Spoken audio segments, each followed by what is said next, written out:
Nós voltamos aqui com o Edemir para ele contar para a gente como que foi essa dura decisão de deixar a nossa querida coluna em busca de novos horizontes. É a decisão das mais difíceis para nós coluneses, que é sair ali de coluna e buscar novos horizontes.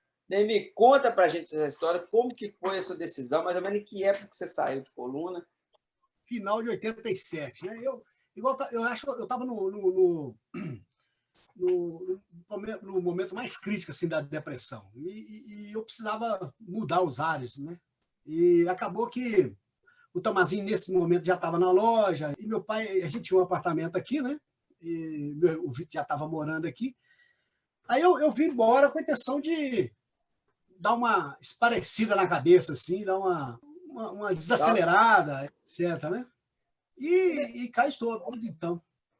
Essa depressão que você enfrentou foi na época que você ainda estava em coluna? Estava em coluna, com certeza.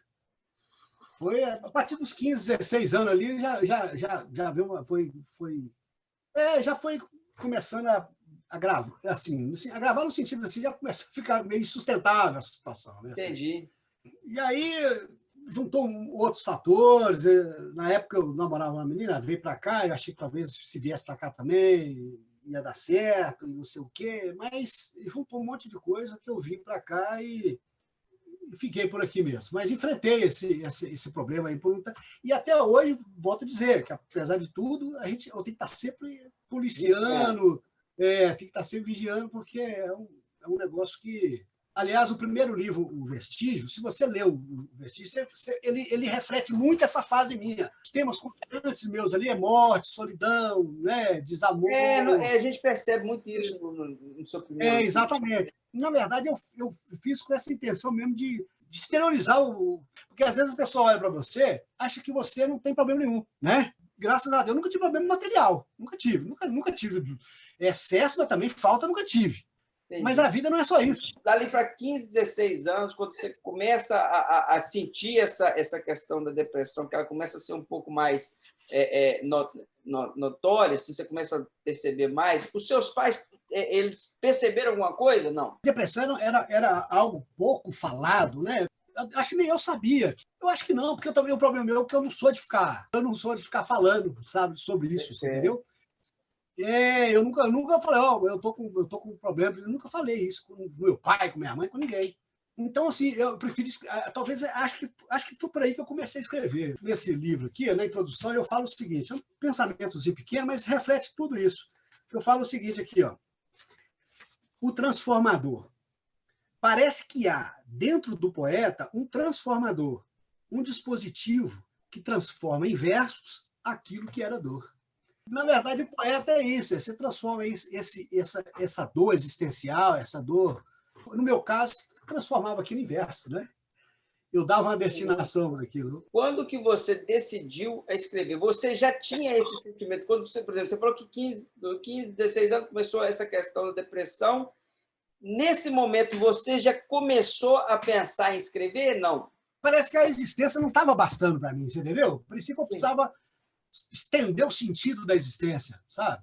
E aí era a forma de eu complementar esse sentido da existência, recriando ela. Você fica sem saber ao que veio, né?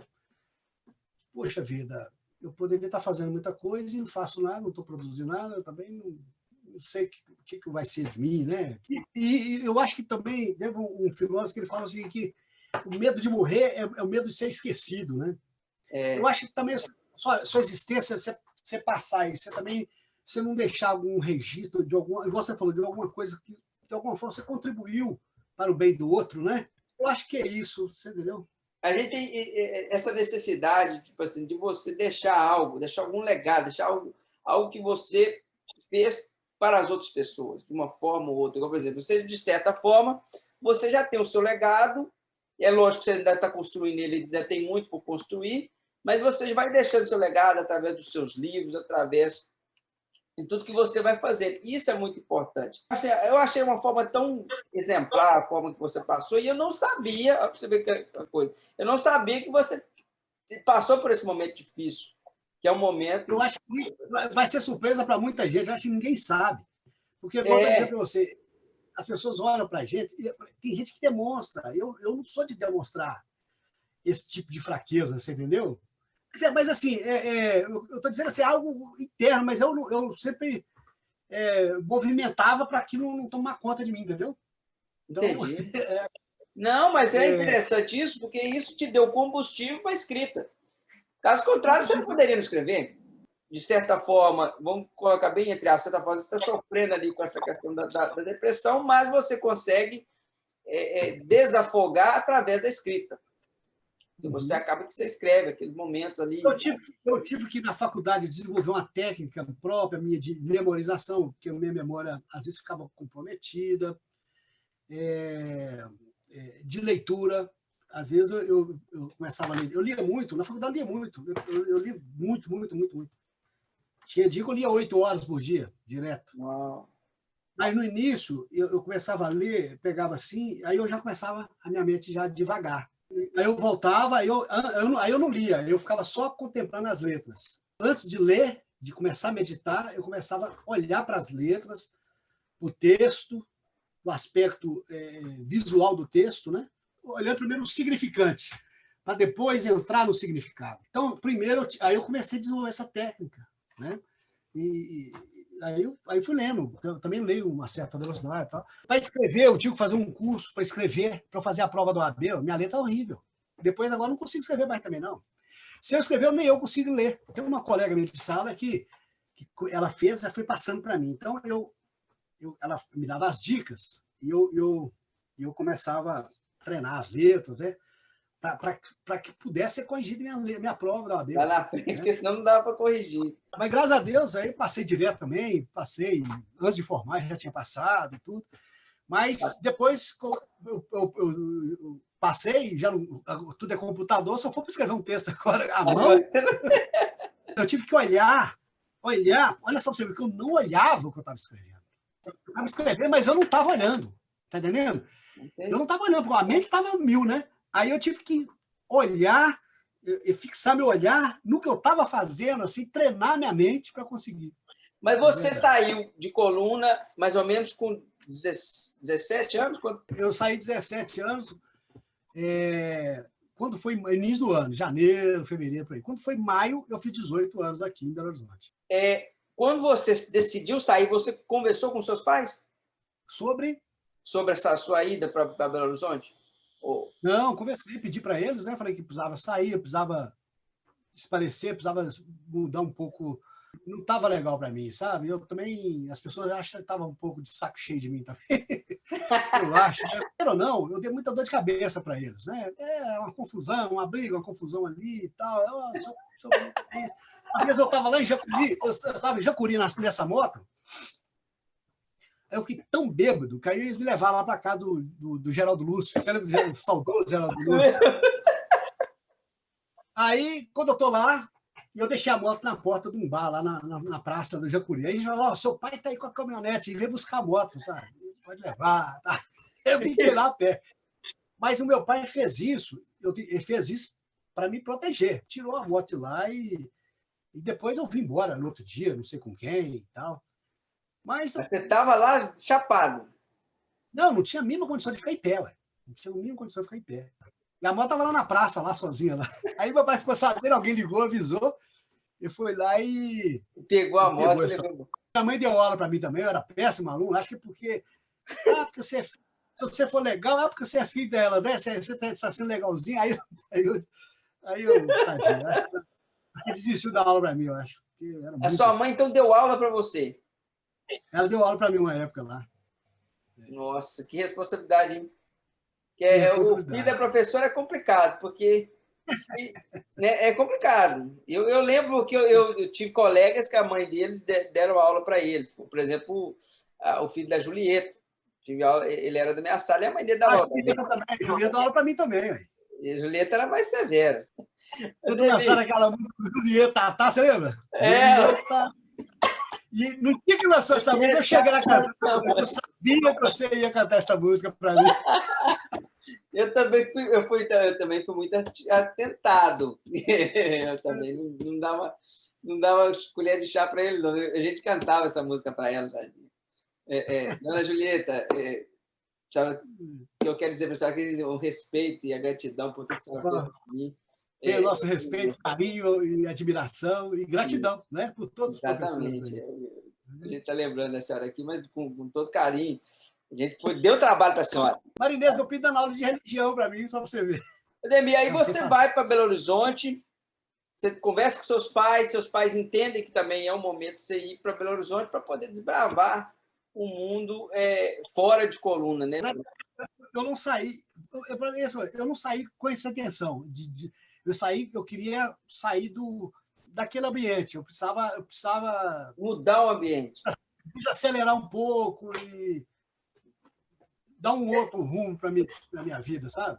Aconteceu um acidente com moto ali, eu andava muito doido de moto. Enfim, não estava legal, sabe? Então, eu acho que eu estava muito desgastado ali e tal. Aí eu resolvi sair para buscar outros ares, etc. Enfim, aí o Vitor já estava aqui em Belo Horizonte. O Vitor foi trabalhar com os meninos do Tio Agostinho, que eles mexem com posto de gasolina aqui. E daí eu falei só, eu também quero. Aí eu comecei a ficar à toa dentro do apartamento. Falei, não, fala Francisco para arrumar lá para mim também, eu quero trabalhar. Aí comecei a trabalhar lá também. Trabalhei lá quase um ano, lá no posto, fazia de tudo, etc.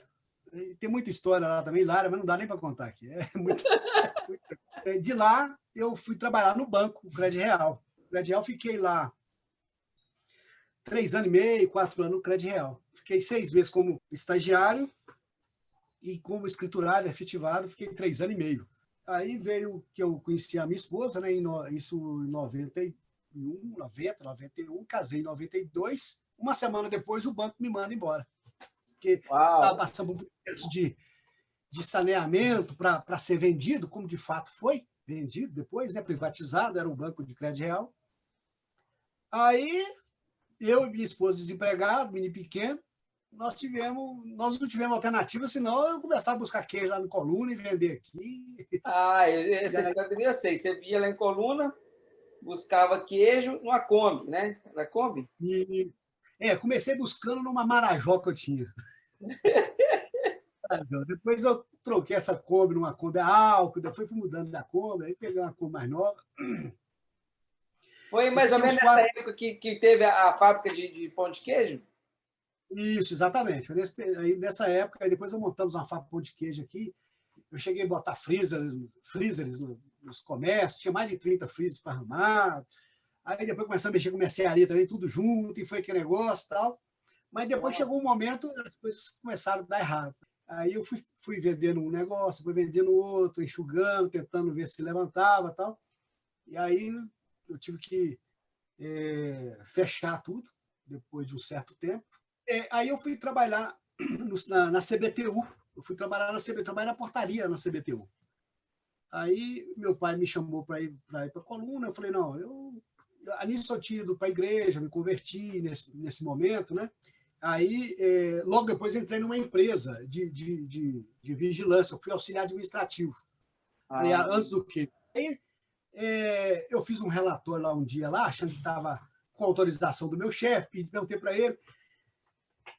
Aí, e o cara falou que eu podia fazer, que era bacana e tal. E acabou que o cara depois estava falando que eu estava, tipo assim, dedurando a máquina. Aí acabou que me chamaram lá e me demitiram. Por coincidência, esse cara mora em frente à minha casa aqui. Eu moro aqui no Santa Amélia, mora em frente a esse antigo chefe lá. Só que ele interpretou o negócio errado e me mandou embora. Aí, nisso que me mandou embora, eu comecei a mexer com queijo. Eu sei que no outro dia, eu estava lá na Savassi, lá, fechei o carro, já saí com uma caixa de queijo carregando assim. No outro dia, eu já tinha pego esse queijo, não sei, em algum lugar, ou já estava vendendo paralelo com a empresa, já estava vendendo já. Aí, esse cara para o carro, esse meu ex-chefe, que estava dirigindo para o dono da empresa, para o carro assim e trava o trânsito, minha passagem, e baixou o vidro do carro, cara, você não é fácil. Eu falei, ai, meu filho, já estou em outra, acabou. Nem meu seguro-desemprego eu recebi, nem estava precisando de mais, entendeu? Ele falou, não, aliás, quando eles me mandaram embora, o que você vai fazer agora? Eu falei, agora eu vou ganhar dinheiro, brinquei com ele. Mas é porque eu nunca fui de olhar para trás, sabe? Você passou, Aí pronto. passou, acabou. E aí, no outro dia, já estava lá mexendo com queijo, nós ficamos um tempão mexendo com queijo. Muito difícil, né? Assim, no início, meu pai estava mandando para mim com um caminhoneiro lá de Tamaradiba. E o cara chegava 4 horas da manhã no Ceasa. E eu, 4 horas da manhã, eu e minha esposa, ela sempre estava do meu lado, e com a criança recém-nascida no carro. Nossa. O frio, o cara atrasava, e a gente ficava ali pegando esse queijo.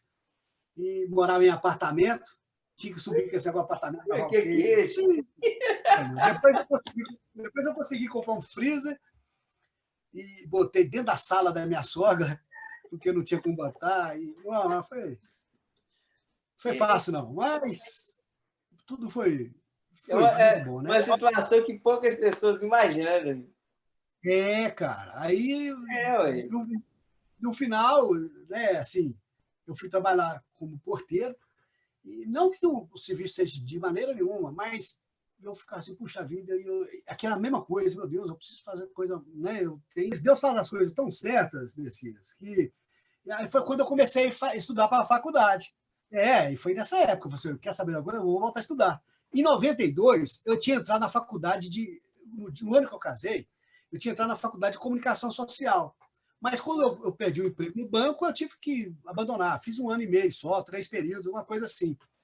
E aí eu volto em 2003, na faculdade dele, quando eu já estava na portaria. Mas aí o que aconteceu? Foi muito bom, porque eu tive um sustento, não é muita coisa, mas ajudou demais.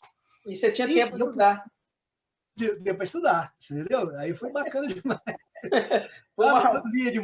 Eu lia demais. Depois consegui fazer estágio na própria CBTU, os contatos que eu tinha lá, fiz amizade, né? Então, eu trabalhava dia 5 na portaria e no outro dia de folga eu estava lá no jurídico do CBTU. Edemir, entrando assim um pouco na questão da sua família, a sua esposa é de Belo Horizonte? De Belo Horizonte. De Belo Horizonte.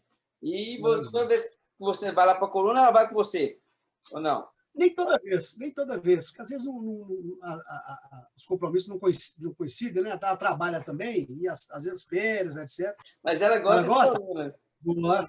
Gosta mais daqui, né? Eu mesmo, por exemplo, daqui a pouco eu quero estar mais lá, eu quero ficar mais lá e aqui, sabe? Porque eu não me vejo, eu preciso. Eu acredito que eu vou ficar fazendo esse caminho aí de ir para lá, ficar uns dias, fico mais aqui, eu vou fazer esse percurso aí. Vocês vão sempre na festa de colunense, não? Não. O que aconteceu, Messias? Depois que eu vim para cá, e aí eu teve esse problema meu de coisa, e depois eu acabei conhecendo a Luciana, e também eu comecei, parece que fugir um pouco daquilo que me lembrava o passado, sabe? Então, assim, como eu passei anos sem ir lá, já aconteceu de ficar 2 anos sem ir, mas geralmente eu vou uma vez só no ano, eu fico 2, 3 dias, vou embora. Mas agora eu tô mais preparado para voltar.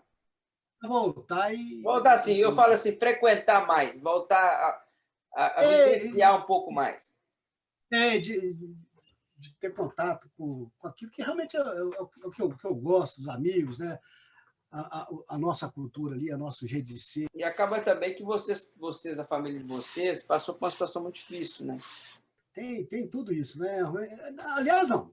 Na verdade, isso aí, com relação a isso, não. Até que... Mas você chega, não é mais a mesma coisa, assim, né? Fica faltando alguma... Né? As amizades suas, elas continuam lá em Coluna ainda ou não? O Messias, a Marialda do Nelson. A Marialda do... Eu sei, Marialda, sei, mas... É minha amiga de infância também. Ela, a Glácia, a Dirce, e tanta gente, a Idemira, esse povo todo aí, o povo sincero, todo mundo aí. Mas ela me falou um negócio, e ela falou comigo o seguinte, que, Ademir, a amizade é para sempre. E é verdade, viu? É verdade. Amizade é para sempre. No dia que a minha irmã morreu, meus amigos de infância estavam todos lá em volta do caixão. Claro que por conta dela também, por causa dos meus pais, mas por conta de mim também, né? Tem um lá, o Vandeco estava conversando com meu pai, assim, daí a pouco ele botou a mão assim, conversando com meu pai, estendeu a mão para eu tocar assim, aí você toca, é diferente aquela... O calor é outro, né, Domingo? Exatamente. Eu percebi assim que você era dentre todos, né, evidentemente, era o mais assim tranquilo em relação a isso, porque você, talvez, você ainda vai falar sobre isso, da sua conversão, que você passa a ser um cristão, e quando a gente passa a ser cristão, a gente tem uma outra visão dessa passagem, né? A gente tem uma outra visão do falecimento de alguém. E eu vejo que você também, agora, você também é um pastor, não é isso? E eu percebia isso, que foi um momento de dor para a coluna inteira. Não foi para vocês, família, só a família de vocês. A coluna inteira sofreu com a situação, porque sua irmã é querida em uns 4 cantos de coluna. Todo mundo sofreu. A forma como ela morreu, uma pessoa nova, né? Nunca fumou, nunca bebeu. Então, assim, choca realmente, né? Mas engraçado, Messias, que inclusive, eu estava lá no Tribunal de Justiça esperando para despachar com um desembargador. Uau. Quando o Tomazinho me ligou, eu deixei minha colega lá, de lá mesmo já vim embora. Mas engraçado que sempre que eu viajo para a coluna, às vezes eu viajava e falava assim, conversando com Deus. Eu sou muito amigo de Deus, eu converso muito com Deus. Bom demais, isso é bom demais. Eu estou dirigindo, falo assim, em espírito eu estou conversando com Deus. Eu sei que hoje eu estou indo viajar, está tudo bem, meus filhos estão bem, eu estou bem, minhas contas estão em dia, está tudo bem, meus pais estão bem, está tudo bem, eu estou indo passear. Mas eu sei que um dia eu vou estar lá em Belo Horizonte, eu vou receber uma ligação, eu falo, olha... Aí eu ficava imaginando quem poderia ser. Sua mãe morreu, ou seu pai faleceu, vem aqui, seu irmão não está bem. Então, eu acho que Deus sabe o tanto que eu ia sofrer, que com isso ele foi me preparando. Sabe? Quando aconteceu, Deus realmente, eu senti a proteção, o cuidado de Deus, assim, porque eu achava abraçou, né, Demi? Eu suportaria. Era uma coisa assim. Aí Deus me envolveu assim, de uma forma que me deu força para... Eu precisava dar força para meus pais também, eu precisava dar força para meus irmãos, eu precisava, né? Então, porque você precisava de ser o alento também para eles, né? A responsabilidade para você foi essa. O que a gente percebia no momento ali é que você era o ponto de equilíbrio da família e que foi importante para todos vocês. O desconhecido é que faz as pessoas sofrerem, né? Quando ela não sabe o que aguarda ela, né? É isso que faz a pessoa sofrer em demasia, né? Além daquilo que seria razoável você sofrer uma situação de luto, né? Mas então, quando você tem um contato ali com a palavra de Deus, que na verdade é a exteriorização da vontade de Deus, né? Então, quando você tem um contato com a vontade de Deus, você começa a compreender melhor essas coisas e você assimila melhor isso, né? Verdade. E você sabe que todo ato de Deus ele é perfeito, né? A de Deus ela é perfeita, ela é boa, então. Deixa eu te fazer uma pergunta. Quando que foi que você se converteu? Quando que isso foi antes da faculdade? Foi depois? Foi quando? Foi antes da faculdade. Foi em 2000. Eu entrei para a faculdade em 2003. Me converti em 2000. Foi nesse processo lá, eu trouxe a mercearia. Eu montei uma mercearia aqui na região, na Grande Belo Horizonte. Aí mantive a fábrica de pão de queijo e com essa mercearia. A fábrica de pão de queijo, mercearia e queijo.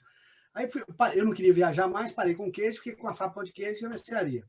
Passado um tempo, eu vendi a fábrica de pão de queijo e fiquei só com essa mercearia. Né? Fiquei uns 4 anos com ela, tinha até comprado um lote lá para construir uma loja própria, um lote na área comercial. Mas aí as coisas não deram certo mais, começou a dar errado, aí veio a crise financeira, crédito, dívida, cobrança, as coisas acabando, pau quebrando, gente cobrando, ameaça, qualquer... Nossa. Passei um momento muito difícil. Um momento difícil. Eu fali, na verdade, eu quebrei, né? Então, assim, eu sei que eu consegui saldar minha dívida com todo mundo quando eu fechei a loja, mas nesse processo de 1 ano e meio para trás, até você chegar ao ponto de fechar, você passa por um desgaste. Eu achei que tem um dia que parecia que meu sangue estava todo aqui no pescoço. Eu tenho quase certeza que eu ia ter um derrame. A pressão era tão grande, tanto problema e tal. eu senti uma pressão aqui no pescoço, aqui, mas eu acredito que Deus não deixou o fluxo do sangue passar. Mas foi uma situação assim, terrível. Aí teve um problema com meu filho, isso tudo num momento só. Aí meu filho, Matheus, que tinha uns 2, 3 anos, teve uma crise convulsiva, que eles falam epilepsia. Eu levei o Sebastião Guzmão, aí ele começou a tomar Gadernal. Tinha 2 anos. Aí o Sebastião falou, olha, ele tem que tomar até uns 5 anos. Nisso a gente se converte. Quando ele estava com 3 anos e pouco, a gente se converteu e paramos de dar o remédio. Olha. Não precisa de remédio, não, e paramos de uma hora para outra. Decidi parar e nem podia parar assim de uma hora para outra, não. Mas paramos e... A gente, quando tem fé, você supera qualquer coisa. É verdade. E é um menino inteligente, responsável.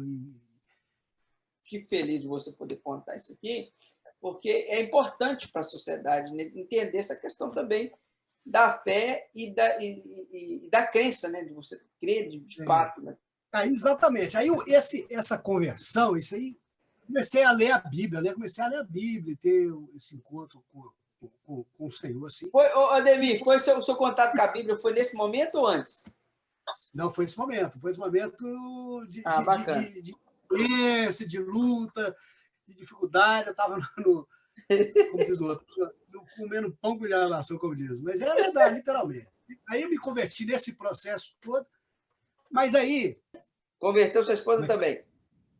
Aí eu fui, depois ela foi e tal, e os meus meninos nasceram praticamente no Evangelho, né?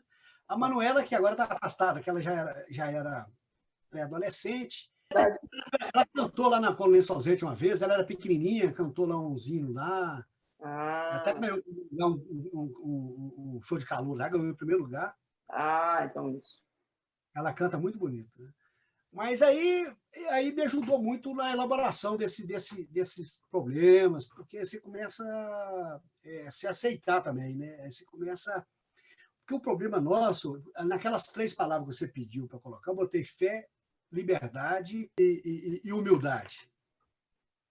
Exatamente. Porque... Fé, liberdade e humildade. Você sabe que o maior benefício que a palavra de Deus me fez foi exatamente com relação à liberdade. E a liberdade é uma coisa muito profunda, porque nem todo mundo é livre. É verdade. Nem todo mundo é livre no sentido assim, exterioriza a sua vontade interna. Nem todo mundo declara essa vontade. A vontade declarada ela não guarda coerência com a vontade interna. Né? É verdade. E aí isso aí é falta de liberdade, de libertação de ilusões, de falsos, de conceitos equivocados. E isso vale para tudo, Messias, sabe? Então, às vezes, você aceitar também os seus limites também. Você achar também que você não é, né? Então, assim, essa aceitação, isso é muito bacana. Né? Então, eu li um livro que fala assim, fale a verdade consigo mesmo. Então, e a conclusão que eu chego também é que nem todo mundo, às vezes, fala a verdade consigo mesmo. Então foi quando realmente eu descobri quem que eu era como pessoa, o propósito da minha existência. Né? Qual a razão, a ratio de ser da minha existência. Para que Deus me chamou à existência? Essa é uma coisa. Porque eu não sabia para quê. Então, quando Deus chama, quando você sabe para o que veio, e isso aí é só Deus que pode te revelar isso, porque foi Ele que te fez. Então, ninguém melhor do que Ele para te falar com qual finalidade ou propósito você foi chamado à existência. E aí, quando você sabe disso e começa a viver em conformidade com esse propósito, a sua vida ela se enche de significado e sentido. Aí o vazio existencial acabou. Poucas pessoas entendem de fato o que é a liberdade. As pessoas não entendem isso. Essa liberdade... A pessoa pensa, a liberdade de você ir ali, voltar, fazer isso, não é bem isso. Né? Porque você acaba, muitas vezes, exatamente o que você está falando, você acaba incorporando valores, visão de mundo, que nem é seu, né? Você nem por que você está reproduzindo aquilo de forma automática, né? Sem que aquilo seja submetido a um crivo, a uma análise sua. E depois, porque não tem aquela história, você que é evangélico, mas que nada deve saber, as pessoas sempre costumam colocar no colo de Deus uma responsabilidade que não é dele. A gente tem que levar, muitas vezes as pessoas levam em consideração o poder de Deus e negligenciam a responsabilidade dele. Né? Aí você começa, em 2000, você começa a vivenciar isso e começa a vivenciar de fato ou vai levando mais ou menos? Não, me converti para valer. Aliás, já fui até mais, assim, mais ortodoxo, no bom sentido, né? No sentido saudável do termo. Né? Mas o que acontece é que eu tive algumas experiências sobrenaturais com Deus que é difícil você... Experiências que a gente chama de teofanias, né? De experiências assim, de sobrenaturais, de Deus me revelar coisas profundas demais. Né? E com isso, eu quase que eu percebi a unidade que tem nos diversos ramos do conhecimento através dessas experiências. Deus foi me... E descobri essa unidade que há nos mais diversos ramos do conhecimento, que facilita a compreensão deles. Né? Então, assim, é muito bacana. E quando eu estou falando, por exemplo, de libertação que é mais ampla, você já pegou o sentido do que eu estou querendo colocar, porque, por exemplo, assim, até alguém, quando você faz algo, aí eu vou fazer algo, uma vez me chamaram para dar uma palestra numa escola.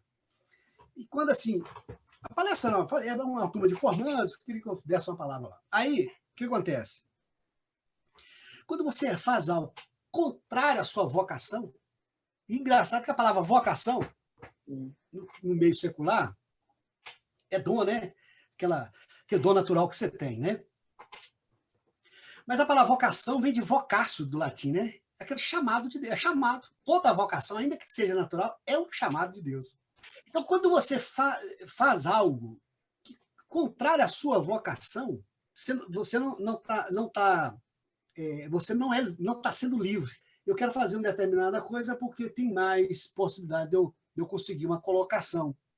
Mas o ramo dele é outro, o chamado dele é outro. Ele não está sendo livre.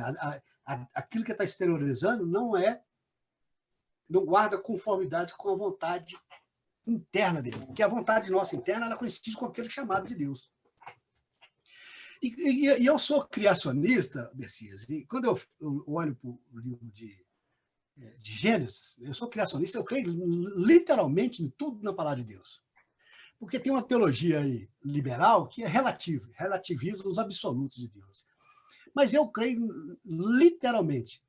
E o que acontece? Então, mas só que ali, no Jardim do Éden, aquele paraíso, aquele jardim de chamar também, que além dessa questão histórica, eu tenho uma interpretação também ali, teológica e até mesmo filosófica. O homem, depois que Deus fez tudo, o homem não tinha necessidade, e Deus faz o homem e coloca o homem ali para cuidar. Né? Então o homem não tinha necessidade de nada. Ou seja, Deus deu para ele uma orientação para ele não comer da árvore da vida, né? Que é a árvore do conhecimento, o secular. Mas não obrigou, mas deixou ele livre para ele escolher. O que eu quero dizer ali, que ali o homem, naquela condição ali, o homem é livre. Porque ele não estava agindo ali por necessidade, que não tinha necessidade. Ele não estava agindo por medo, porque também não tinha medo de nada. Então, assim, o homem só é livre quando esse ambiente é restaurado de tal maneira que ele possa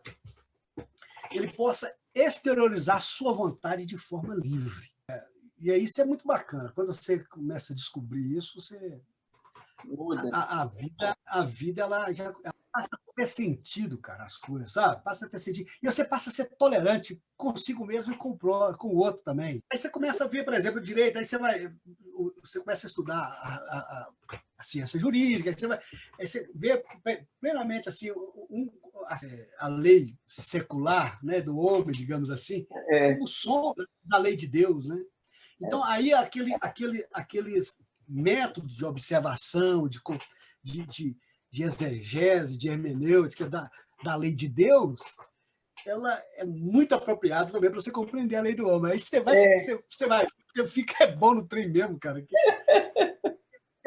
Porque aquele ditado, aqui pode o mais, pode o menos. No sentido, tem um ditado, um brocado latim, quem pode o mais, pode o menos. Então, quer dizer, se você consegue compreender, se Deus te revela coisas profundas da parte dele, o que dirá do conhecimento humano? O conhecimento humano passa a ser praticamente... Passa a ser raso, cara. Passa a ser raso, bem tranquilo. Né? É verdade. Não, quando você tem essa noção divina, é totalmente diferente. Ô, Ademir, eu quero lembrar para você, não sei se você lembra, você teve um Fusca azul. Você lembra desse Fusca ou eu te informaram dele? Não, eu não lembro, não, me informaram. Esse foi o meu primeiro carro, 71, Fusca 71. Conta pra gente a história desse Fusca. Eu estava querendo vender esse Fusca, botei uma plaquinha vendes. Eu estava namorando, minha esposa morava no Planalto, aqui em Belo Horizonte, 1h da manhã, eu estava indo embora para casa, Santa Figênia. Aí o cara, Cristiano Machado, o cara dá um sinal para mim, 2 caras no carro, dá um sinal para mim para parar num posto de gasolina, que estava aberto. Funcionava 24 horas. Eu parei lá, o cara, porra, eu estou caçando um carro desse para comprar, e eu estava vendendo ele para casar, agora me lembrei. Eu estou procurando um carro desse para dar para um funcionário meu que vai fazer vendas, lá para você ver. O cara mexia com um negócio de odontologia para vender equipamentos, instrumentos, etc. Aí tal, beleza, então meu cartão, mas sempre procura. Aí fica alegria, né? Aí no dia cedo eu fui lá na rua da Bahia, lá em cima, perto da Igreja de Lourdes. Aí cheguei lá, eu inocente, cara. Eu tinha pouco tempo de Belo Horizonte, né? E aí o cara, porteiro, queria me dar um sinal. Eu percebi que ele estava querendo me dar um sinal de alguma coisa. Aí o cara me chamou lá para cima, a secretária dele veio, a coisa toda e tal. Falou, Demir, quanto você está pedindo um carro? Eu falei, na época, eu não sei, acho que era 12 mil. Não, mas tá caro, você não faz isso. Não faça isso, só esse valor mesmo. Só, mas eu vou te dar um cheque da empresa. Pô, eu pensei, cheque de empresa, deve ser bom, né? Olha só o que deu só, você não acredita, presta atenção. Aí, o Messias me deu o cheque. Eu falei, mas eu não vou te dar o recibo do carro, enquanto o cheque não compensar. Aí eu pensei que estava seguro, porque tinha uma empresa com sede e tal. Se eu não estava dando o cheque, qualquer coisa, eu pegava o carro de volta, né? Mas aí, rapaz, eu fui embora, fiquei com esse cheque, dei prazo de 15 dias. Eu falei, eu preciso que eu vou casar, hein? Tá, beleza. Passou uns 10 dias, os colegas meus do banco falaram, Demir, você é doido, você pegar cheque desse cara, vocês não conhecem o cara, era do banco Bamerindos, alguma coisa assim, que era na Espírito Santo também, pertinho de onde eu trabalhava, porque eu trabalhava no Credial nessa época, lá na Andradas. Eu fui lá para procurar o gerente para me passar alguma informação sobre a conta. Que chegou lá, por coincidência, uma colega minha de escola que trabalhava lá, ela foi lá e voltou, me desculpa, mas tem mais de 20 cheques do cara sem fundo na praça. Nossa! E já tinha uns 10 dias, Messias. Faltava 5 dias para começar o cheque. Messias, agora você vai ver o que é milagre agora. Presta atenção. 10 dias depois, em Belo Horizonte, eu saio do banco, chateado, perdi meu carro. Aí já era hora de eu voltar para o banco, que eu fui lá na hora do almoço. Aí eu desço, até esqueci qual é a rua, não sei se é Rio de Janeiro ali e tal, atravessa a Bahia ali embaixo e vou em direção ali perto da praça da estação. Sim. Onde aquele negócio onde é que faz evento ali hoje, Serraria Souza Pinto. Quando eu chego na porta do local onde eu trabalho, Messias, o carro lá na porta, um outro cara fazer o carro pegar. Não, presta atenção. 10 dias depois, hein? Aí eu reconheci meu carro, não falei nada com o cara não estava pegando. Não falei nada com o cara.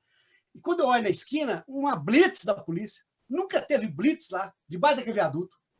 Fui lá dentro da polícia, falei, olha, então, meu carro ali, expliquei o caso, vendi o carro pro cara, deu o caso 15 dias, já tem 10 dias, estou chegando no banco agora, o banco dele, a cor dele não presta, etc.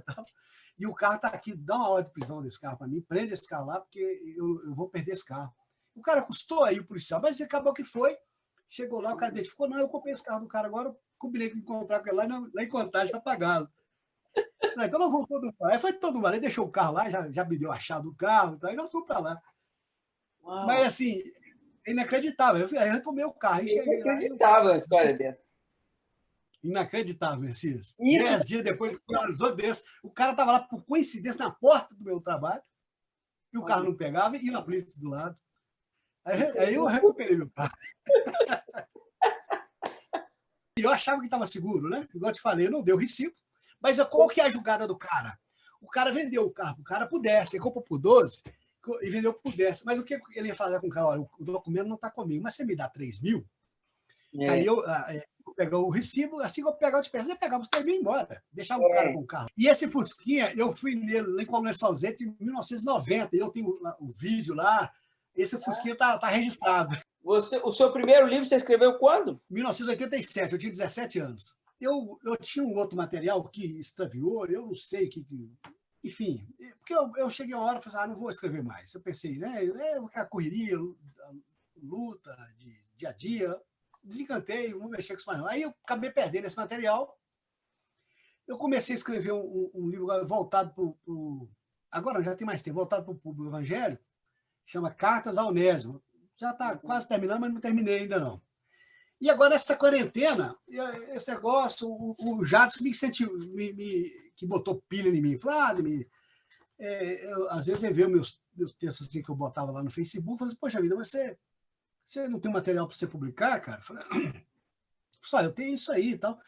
Falou, não, você acha que vale a pena? Aí eu falou, claro que vale, cara. Aí ele me incentivou nessa quarentena. Eu escrevi esse livro, assim, tem uns poemas que são antigos que eu consegui recobrar de memória, mas 90% dele foi em 30 dias, praticamente. Mas fiquei muito feliz com o resultado, porque eu quis homenagear a minha terra, os personagens, então muita gente de coluna, e não aleatoriamente, mas eu coloco dentro de um contexto assim, bacana, sabe? Então, eu fiquei muito feliz. Eu estou aguardando o meu aqui. Acho que me ajudou o Carlos Aculano também, né? O Carlinhos também. Você falando no Carlinhos, interessante você falar no Carlinhos, você já pensou em fazer algum trabalho junto com o Carlinhos? Não. Ainda não? Não, o Carlinhos, na verdade, Carlinhos tá no outra prateleira? Não, Carlinhos é só uma referência, né, pra gente, ele ajuda muita gente, né? Assim. Eu tive a oportunidade de conversar com o Carlinhos uma vez em Belo Horizonte. Que pessoa extraordinária, hein? Demais. Carlinhos é um ser humano fora de série. Desde o livro Vestígio, ele me ajudou demais na conta. Eu nem sei, eu acho que a indicação dessa diretora deve ter sido dele, porque eu não acompanhei esse processo da edição do primeiro livro.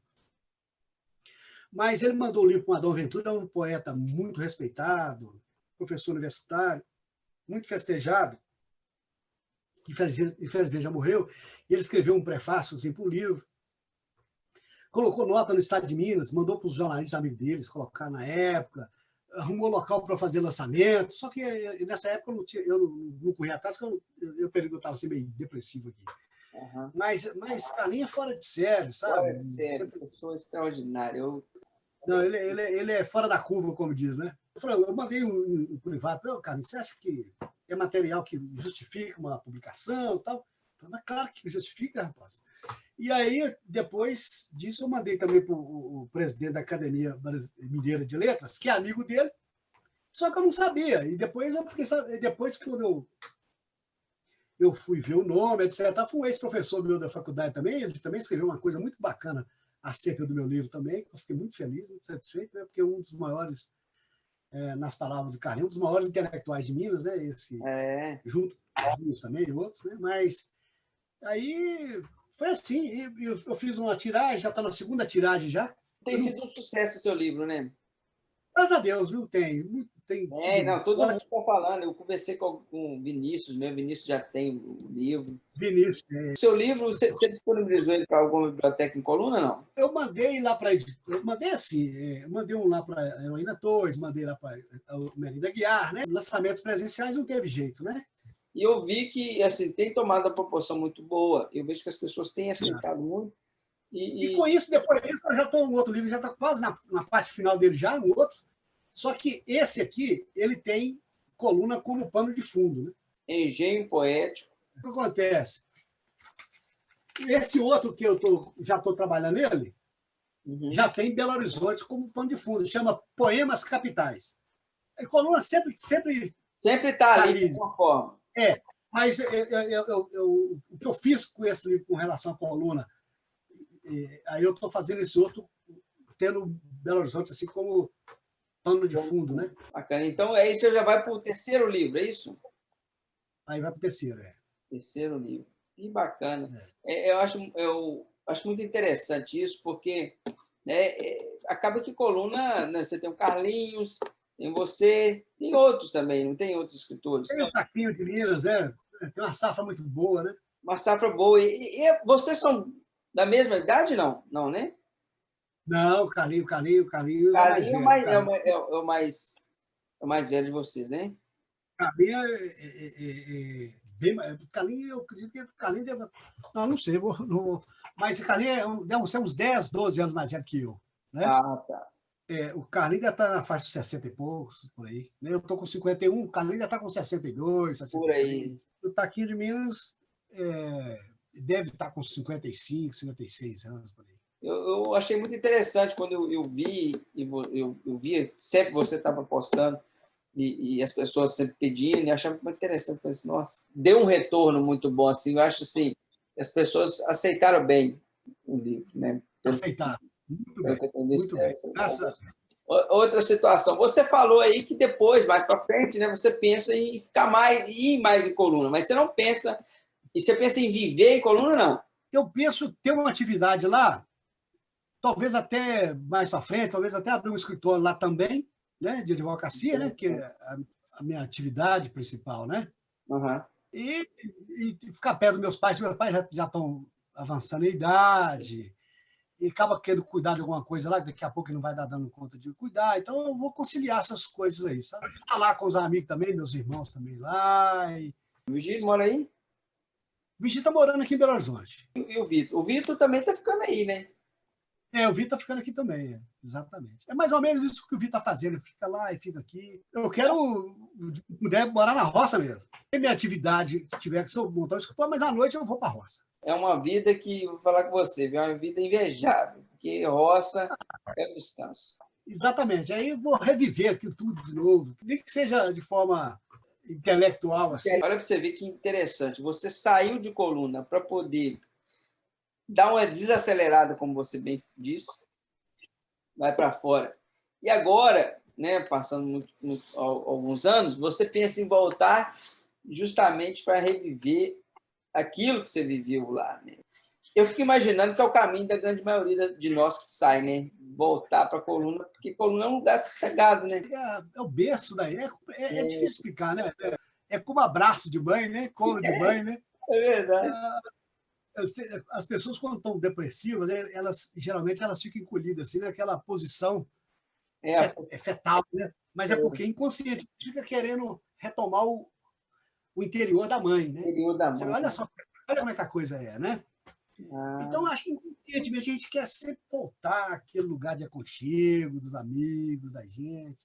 Você teria alguma mensagem para passar para os nossos amigos colunenses? A mensagem que eu quero passar é que esse grupo foi muito bacana, porque nós vamos ter a oportunidade de ouvir todos, né, Messias? Todas as pessoas, saber o que está acontecendo com elas, os perrengues, as superações, todos nós passamos, né?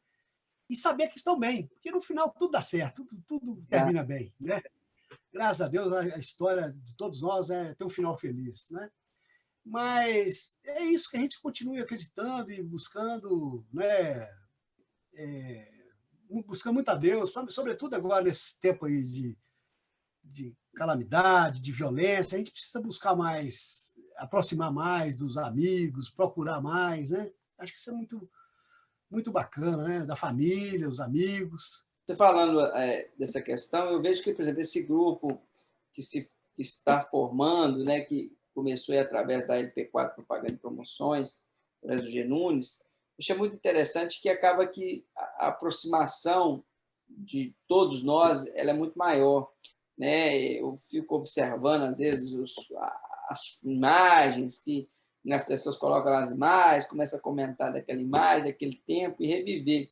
E isso nós estamos precisando muito, desse amor né, mais amor para todos nós. E, assim, eu percebi isso quando foi criado esse grupo, esse projeto maravilhoso, que é a história de vocês e que vai ficar para a posteridade, porque isso vai ficar gravado, outras pessoas vão ver, né? Depois, amanhã, por exemplo, vai estar as pessoas vendo as suas histórias, e isso vai ficar aí para a coluna. Eu acho que é interessante esse acervo ficar para demonstrar, principalmente, essas pessoas que conseguiram vencer na vida com toda dificuldade. As pessoas veem o Edemir e pensam, imaginam várias situações, imaginam vários Edemis. Imagina o cara bate demais, o cara tem isso, o cara tem aquilo, o cara escreve, o cara é advogado, o cara é aquilo tudo, mas poucos conhecem essa situação que você passou internamente, né? Vou imitar um pouco o Jefferson, né, que também faz homenagem à esposa dele. Eu queria também fazer homenagem à minha, né, porque a minha esposa, a Luciana, me ajudou muito também na superação dessa depressão, né? Porque eu me isolei, fiquei muito isolado, mas eu comecei a frequentar a família dela. Então, esse convívio social, né, de pertencimento, e foi muito bom para mim, né? E ela sempre do meu lado, então, que me ajudou demais também, né? Superar, né? Muitas pessoas pensam que isso é uma bobeira. Ah, essa é bobeira. Você está doido, não é nada, não. E poucas pessoas entendem essa questão. Poucas pessoas entendem e a família é muito importante, porque muitas pessoas preferem deixar de lado. Ah, esse cara está ficando doido. Exatamente. Isso é frescura, É né? Sei lá o que frescura, é. é. E hoje, né, por incrível que pareça, mas hoje com essa questão da pandemia, é que é perceptível para a população que, na verdade, isso não tem de frescura, isso não tem nada, isso é uma realidade na vida de muitas pessoas, né? E vem demonstrando dia após dia. Infelizmente, não que seja bom, mas é que E é sério o negócio. O negócio é uma coisa sério.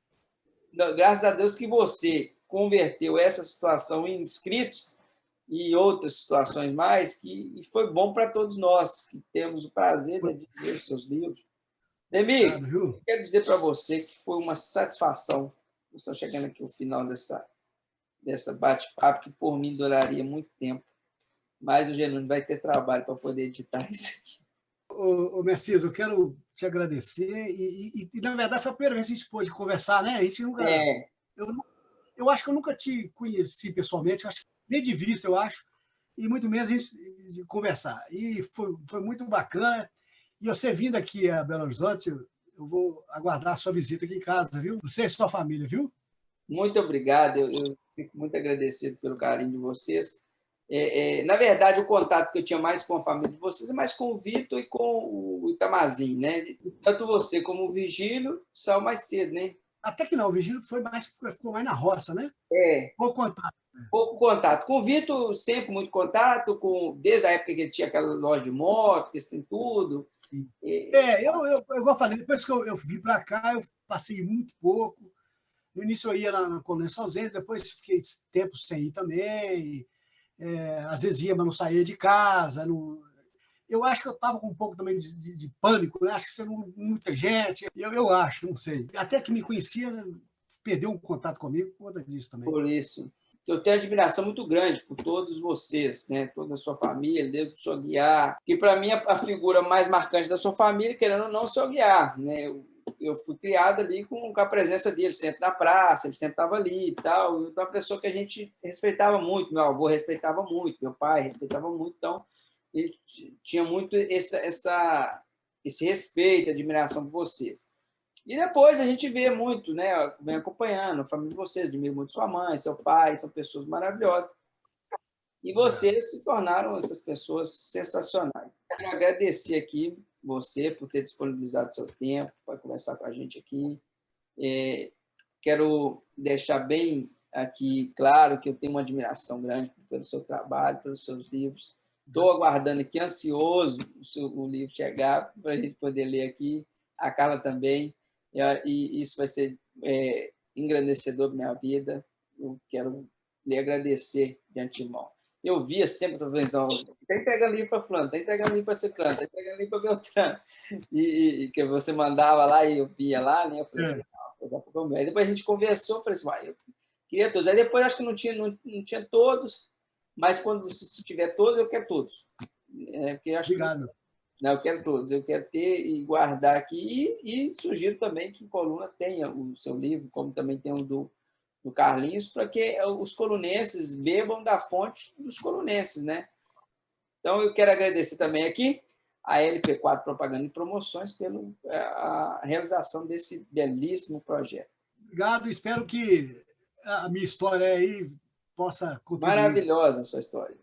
Isso ajuda muitas pessoas a compreenderem a pessoa que muitos não conhecem. Messias, e muitas pessoas vão até assustar, porque não imaginava. Né? Eu era o cara que fazia todo mundo rir, que estava todo brincando, sempre elétrico. Tudo contribui para o bem daqueles que amam a Deus. Então, tudo hoje eu tiro proveito bacana disso. Sou muito grato a Deus por tudo, pela infância, pela adolescência, pela nossa cidade, nossos amigos, familiares. Tudo. Que nós possamos ter outros papos assim, mas depois eu quero ter um papo com você presencial para a gente conversar. Eu faço questão de estar aí com vocês. Viu? Vai ser um prazer, Messias, recebê-los. Obrigado. Deus Um abraço. abençoe você. Um abraço.